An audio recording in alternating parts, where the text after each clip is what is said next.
ఈ వారాహి అమ్మవారు లలితాదేవికి సైన్యాధ్యక్షురాలు.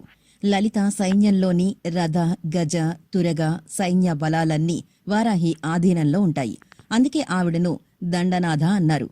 ఆమెకు ప్రత్యేక రథం ఉంది. దాని పేరు కిరిచక్రం. ఆ రథాన్ని 1000 వరాహాలు లాగుతాయి. రథసారథి పేరు స్తంభినీదేవి. ఆమె రథంలో దేవతాగణమంతా కొలువై ఉంటుంది.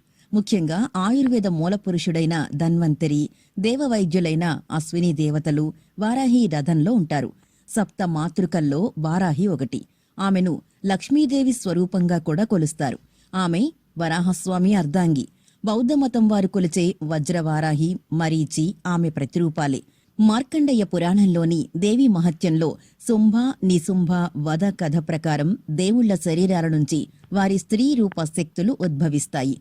శివుడు నుంచి శివాని, విష్ణువు నుంచి వైష్ణవి, బ్రహ్మ నుంచి బ్రహ్మణి, ఇలా వరాహస్వామి నుంచి వారాహి ఉద్భవిస్తుంది. వారాహి వరాహ రూపంలో చేతిలో చక్రం, ఖడ్గంతో వర్ణితమైంది. వామన పురాణం, మత్స్య పురాణంలో కూడా వారాహి దేవత ప్రస్తావనలు ఉంటాయి. ఆషాఢశుద్ధ పాడ్యమి నుంచి ఆషాఢశుద్ధ నవమి వరకు గల తిథుల రాత్రి సమయంలో వారాహి అమ్మవారిని పూజిస్తారు. వీటిని గుప్త నవరాత్రులు అంటారు.